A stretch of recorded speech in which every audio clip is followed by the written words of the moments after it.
आपने ये तो सुना ही होगा कि ब्रह्म ज्ञान प्राप्त करो और मुक्ति प्राप्त करो। क्या ब्रह्म ज्ञान से मुक्ति हो जाती है? आज हम इसी बात पे चर्चा करते हैं। सबसे पहले तो यह समझते हैं कि ब्रह्म ज्ञान है क्या।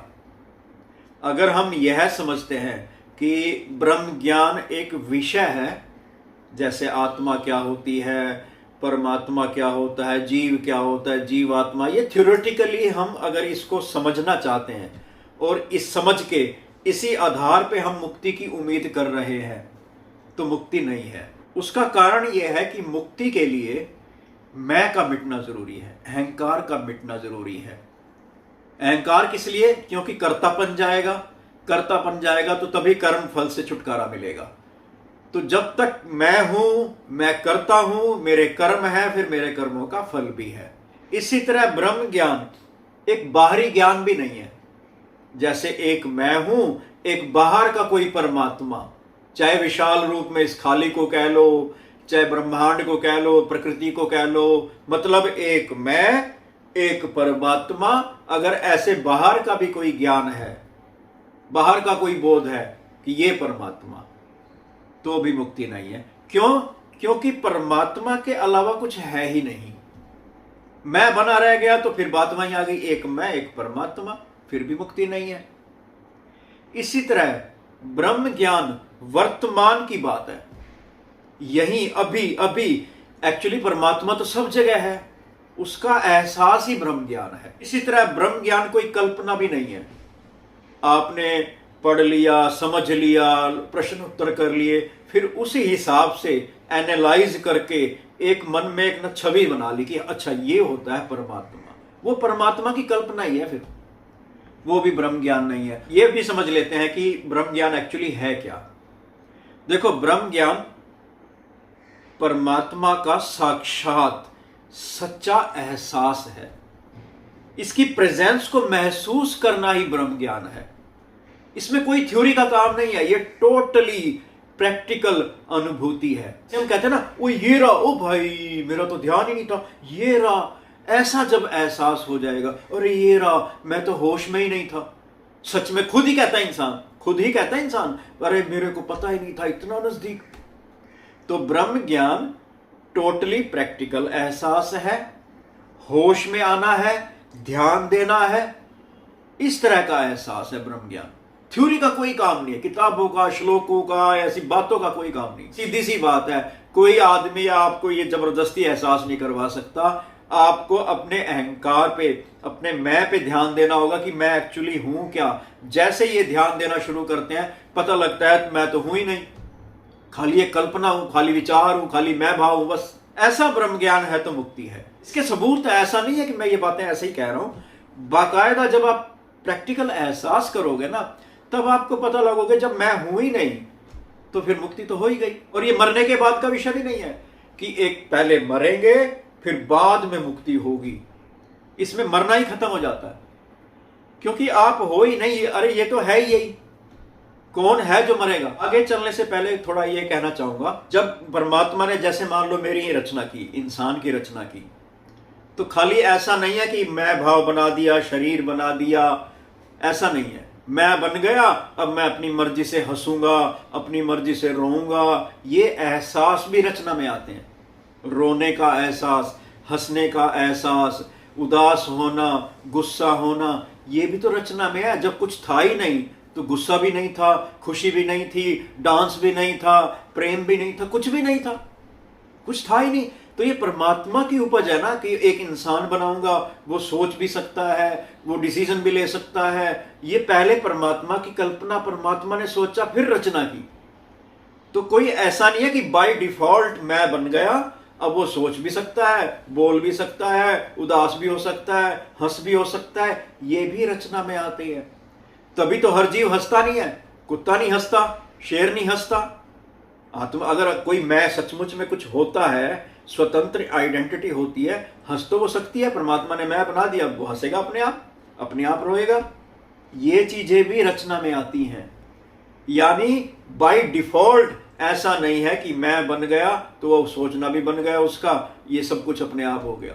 सारी चीजें रचना में आ जाती हैं। थोड़ा सा चित्र से समझते हैं बातों को। मान लीजिए यह एक आत्मा है,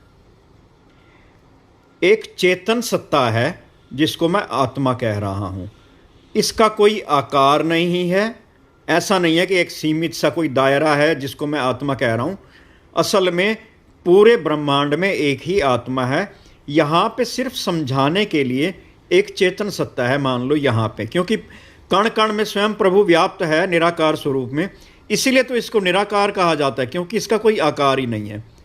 तो यहाँ पे समझाने के लिए एक चेतन सत्ता है।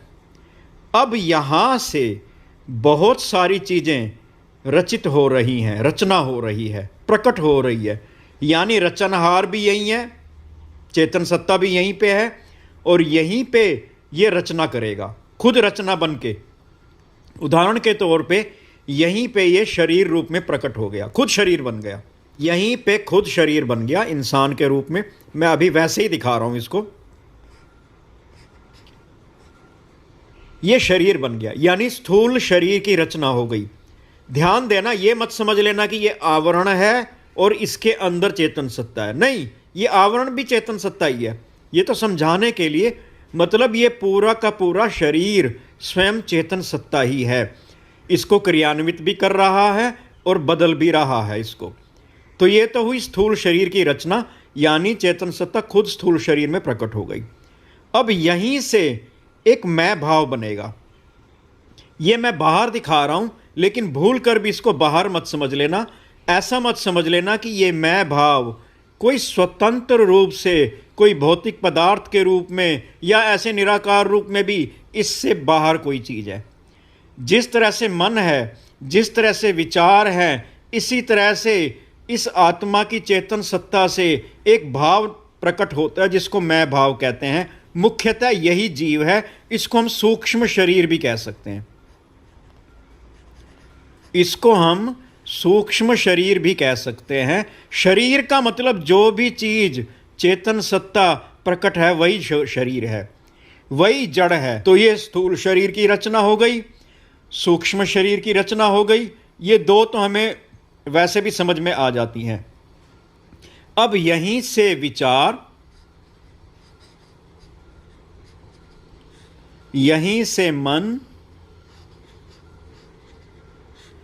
सारी की सारी चीजें, यहीं से इंद्रियां, यहीं से हंसने का भाव, हंसने का, रोने का, चिंतन करने का, डर जाने का, सारे के सारे भाव ये इस चेतन सत्ता से प्रकट हो रहे हैं। कोई भी चीज स्वतंत्र रूप से बाहर, इस चेतन सत्ता के बाहर स्वतंत्र रूप से अलग से कोई चीज है ही नहीं। जो भी सारा ताना बाना है इस चेतन सत्ता का है। ये चेतन सत्ता की रचना है सारी की सारी, जो कुछ स्थूल रूप में और कुछ जो दिखाई नहीं देती, लेकिन है सारी की सारी एक रचना ही। रचना भी इस तरह से नहीं है कि ये आत्मा और बाकी चीजें बाहर। असल में ये एक ही आत्मा है। अगर हम मतलब देखें तो पूरे ब्रह्मांड में कण कण में सारी की सारी यही चेतन सत्ता है। इससे बाहर की भी कोई चीज देखेंगे, मान लो यहाँ पे एक शेर है, ये मैंने शेर की आत्मा बना ली, तो देखा जाए तो ये दोनों आत्माएं समझाने के लिए हैं, लेकिन ये दोनों की दोनों एक ही चेतन सत्ता है। यहाँ पे ये चीज़ें प्रकट हो रही हैं। यहाँ पे शेर का शरीर के रूप में ये चेतन सत्ता बन गई।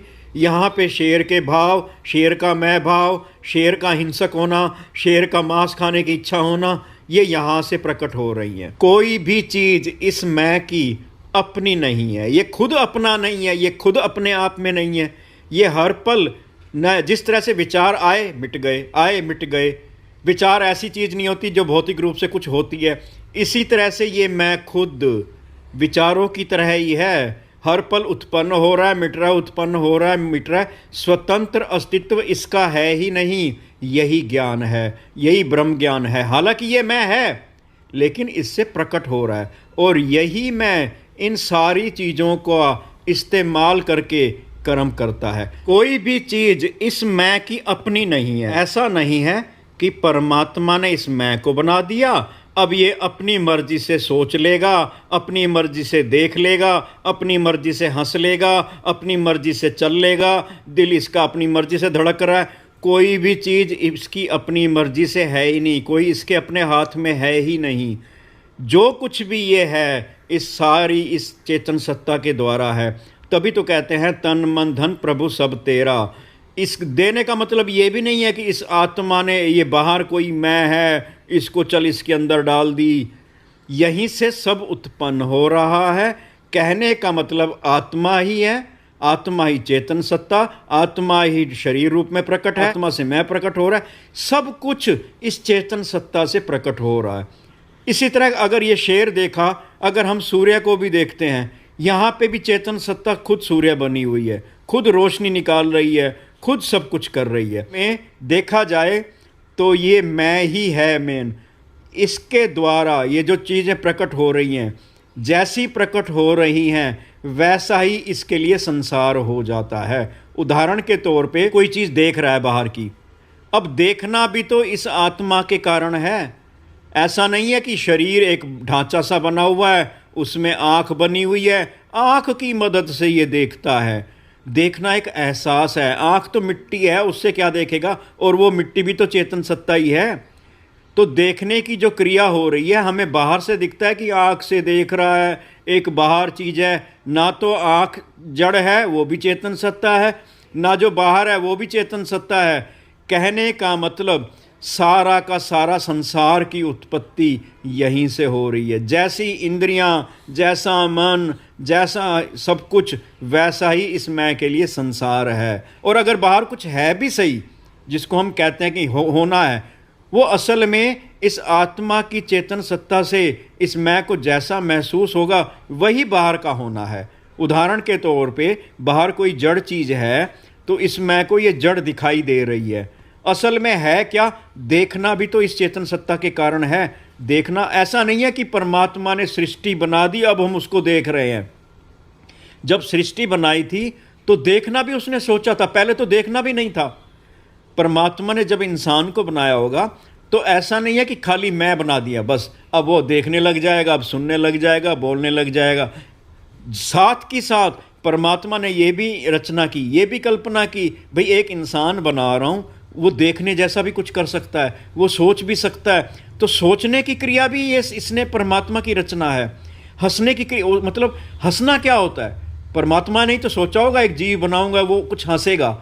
अगर गहराई में जाएंगे ब्रह्म ज्ञान में, अगर जो असली ब्रह्म ज्ञान है उसमें यह भी चिंतन में आ जाता है कि सोचना क्या होता है, हंसना क्या होता है, रोना क्या होता है। इतनी गहराई तक जब हम जाएंगे तो हमें पता लगेगा ये सब कुछ चेतन सत्ता से ही हो रहा है।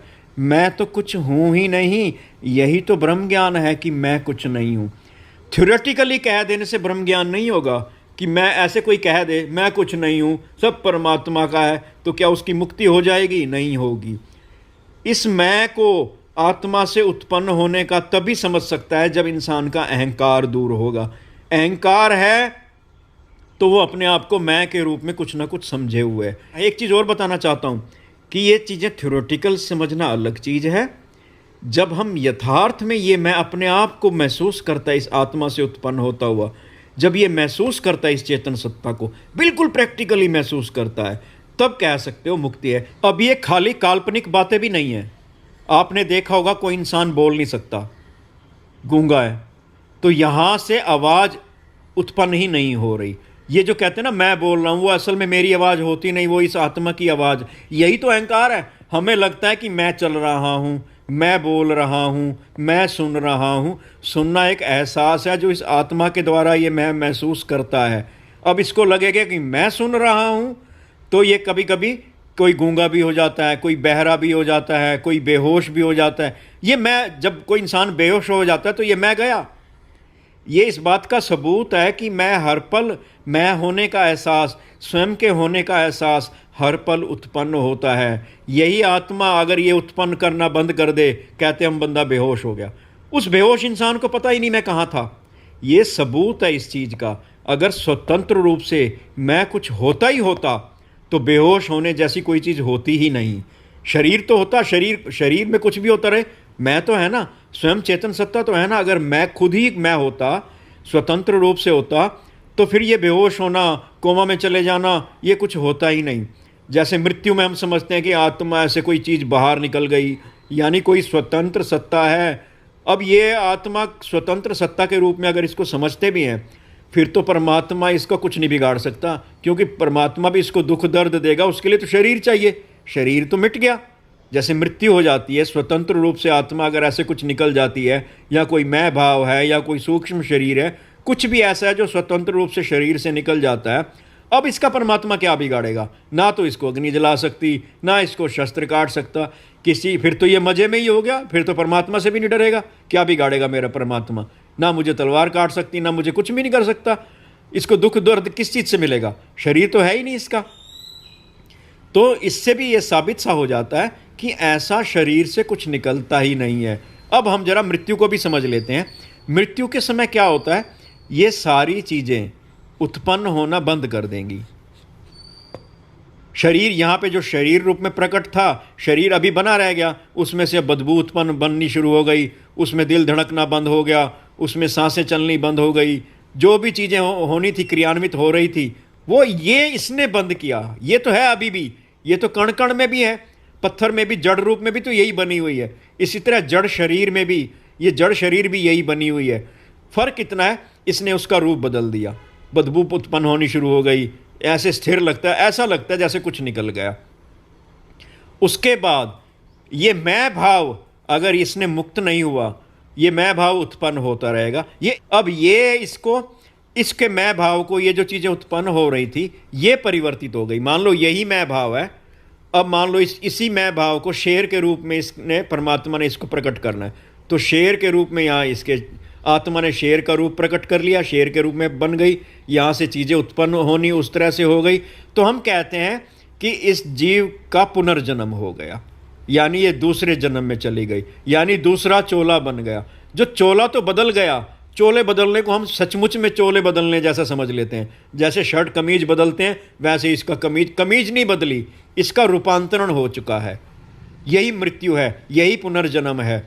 हाँ, अगर इसको परमात्मा ने इसको मुक्त करना है, तो सीधी सी बात है, जैसे बेहोश होता है इंसान, अब बेहोश हो गया तो मैं है ही नहीं, खत्म है वो, वैसे भी कुछ नहीं था।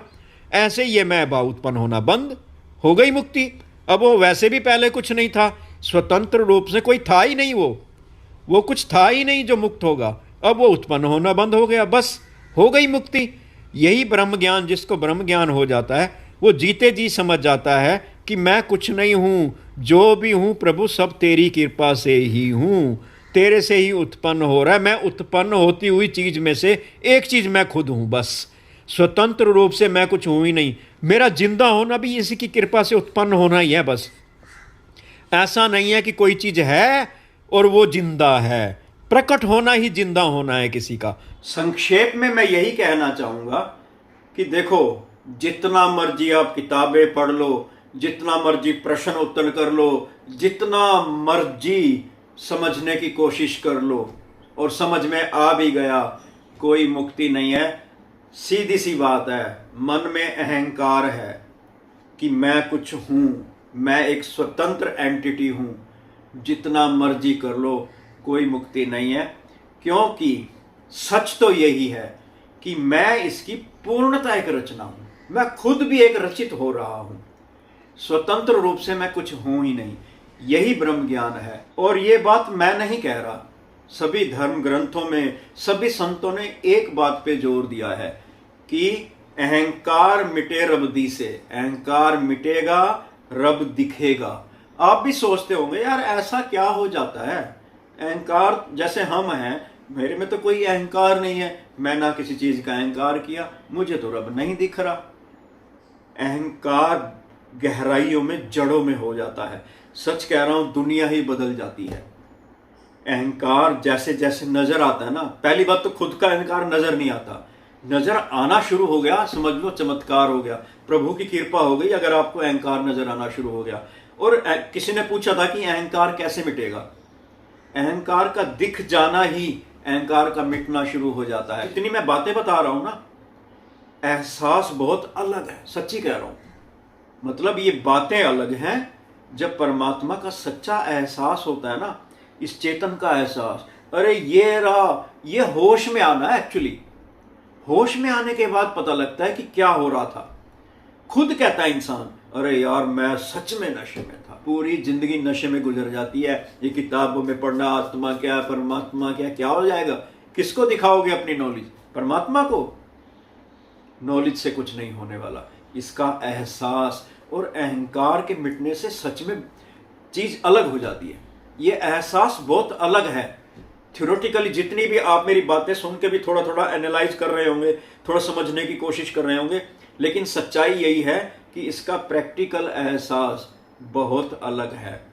ये इसको प्रॉपर महसूस करता है, एक चेतन सत्ता को प्रॉपर असलियत में महसूस करता है। और इसमें ब्रह्म ज्ञान, मेरे हिसाब से तो ज्ञान शब्द ही गलत है। ज्ञान में नॉलेज है, ये नॉलेज नहीं है परमात्मा, इसके दर्शन है, चेतन सत्ता का एहसास। एक बात और भी कहना चाहता हूं कि ब्रह्म ज्ञान होने का मतलब ये नहीं है कि सीरियस सा हो जाता है इंसान, कुछ अलग सा होता है, उसको दर्द नहीं होगा, उसको सुख नहीं होगा, उसको दुख नहीं होगा। क्यों नहीं होगा भाई? मैं हूं, मैं रचना ही तो हूं। मैं अपने आप में तो कुछ हूं ही नहीं। जो भी हूं, ये शरीर जो भी हूं, सारा रचित हो रहा हूं। अब परमात्मा ने मेरी रचना की है, दुख भी ये देने वाला है, सुख भी ये देने वाला है। ये एहसास सारे ये करवाता है। खुशी का एहसास कराएगा तो क्यों ना खुश हूं भाई, दुख का एहसास कराएगा तो दुखी भी होऊंगा। मैं कुछ हूं ही नहीं, अपनी मर्जी से उदास हो जाऊं, अपनी मर्जी से सीरियस हो जाऊं। नेचुरल हो जाना, जैसा मुझे बनाया है वैसा ही हो जाना तो अध्यात्म है। वैसा ही हो जाना, आर्टिफिशियल नहीं। मैं अपने आप में अलग सीरियस नहीं हो जाऊंगा। सीरियस भाई, संत तो ऐसे होते हैं भाई, जैसे हूं वैसा ही हो जाऊंगा। खुश भी रहूंगा, मस्त भी रहूंगा, जो दिल करेगा करूंगा, किसी का बुरा नहीं करना। बस मन में अहंकार होगा ना, आप किताबें भी पढ़ोगे, उसका अर्थ भी निकालोगे तो अपने हिसाब से निकालोगे। तभी तो यही समस्या हो रही है। ग्रंथ तो कब से लिखे हुए हैं, लोग अलग अलग तरह से पढ़ रहे हैं, अपने अपने हिसाब से उसका वर्णन कर रहे हैं, अपने हिसाब से उसका वो समझ रहे हैं मतलब। जबकि वास्तविकता यह है कि अहंकार मिटेगा तो सही अर्थ समझ में आएगा, नहीं तो अर्थ भी गलत समझ में आएगा और आप अपने हिसाब से चित्रण कर लोगे। न केवल चित्रण करोगे, दूसरों को भी यही बताओगे अपने हिसाब से ही। वास्तविकता यह है कि यह एक प्रैक्टिकल प्रोसेस है। हर किसी को, कोई जबरदस्ती किसी को ये परमात्मा का एहसास नहीं करवा सकता। जिसने करना है वो अपनी मैं को टटोलेगा, अपने आप को ध्यान करेगा, एहसास करेगा, हो गया उसका ब्रह्म ज्ञान, हो गई उसकी मुक्ति।